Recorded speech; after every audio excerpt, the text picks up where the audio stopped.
Լողը բարդ մարզաձև է ու շատ ժամանակ է պահանջում կատարելագործվելու համար։ Գուցե դա է պատճառը, որ Հայաստանը միջազգային մրցասպարեզներում դեռ փնտրտուքների մեջ է ու իր ցուցանիշներով զգալիորեն հետ է մնում այս մարզաձևի գերտերություններից՝ Միացյալ Նահանգներից, Կանադայից, Հոլանդիայից, Ռուսաստանից, Չինաստանից եւ Ավստրալիայից։ Արդյունքները որոշում են մարզիչները, կատարում են սաները։ Ու բոլոր այն մարզադպրոցները, որտեղ մարզչական առօրյան հագեցված է, որտեղ պլանային կատարողական ուղիղ համեմատական է երեխաների որակական աճին, վաղ թե ուշ ունենում են միջազգային հաջողություններ։ Հենց այդպիսի մղումներով է ամեն օր լողավազան ոտք դնում փորձառու մասնագետ Հովհաննես Մելքոնյանը, ու նա մեծ սպասելիքներ ունի այս լողորդներից։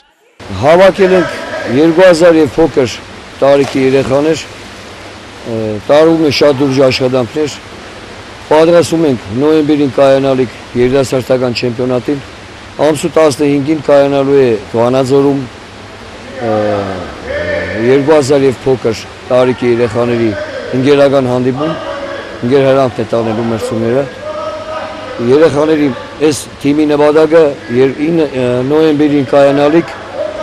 երիտասարդական չեմպիոնատի արդյունքներն են։ Անցած տարվա հանրապետական մրցաշարում 3 դեռահաս լողորդներ աչքի են ընկել իրենց ընտունակություններով։ Նրանք են Վահան Մինասյանն ու Կարեն Մինասյանը 100 մետր ազատ ոճում, ինչպես նաև Կամո Գրիգորյանը 50 մետր դելֆին լողավոճում։ Իսկ Սերգեյ Ղարիբյանը փայլեց 100 եւ 200 մետր համալիր մրցաձևում։ Այս տարվա նոյեմբերին Հայաստանի դեռահասների առաջնությանը վերոհիշալ սաներից բացի կարող են պատշաճ մրցելույթներով առանձնանալ նաև Մելինե Բիճախչյանը 50 մետր թիկնալողում եւ Սյուզաննա Սարիբեկյանը, որը հմտացել է 50 մետր ազատ ոճում։ Մարզադպրոցի փոխտնօրեն Սարգիս Աղաբեկյանը չի ուզում ժամանակից առաջացնել։ Առայժմ երեխաներն առաջին քայլերն են անում մեծ սպորտում ու ժամանակ է պետք իսկական մարզիկների վերածվելու համար։ Մանկական լողավազանի հիմնական նպատակն էր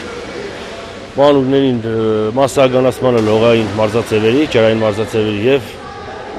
փոքրերից արդեն կադրերի ընտրումը։ Մատաղ սերնդի հետ հարկավոր է աշխատել նրբանկատորեն, համբերատարությամբ։ Երեխան զգայուն է ու կարող է շուտ հիասթափվել։ Ուստի Հովհաննես Մելքոնյանը յուրաքանչյուրի հետ անհատական մոտեցում է հանդես բերում։ Դա բարդ գործ է, բայց ինչ-որ մեկը պետք է մանուկներին լողալ սովորեցնի։ Չէ՞ որ պատրաստի կադրի հետ աշխատելը շատ ավելի դյուրին է։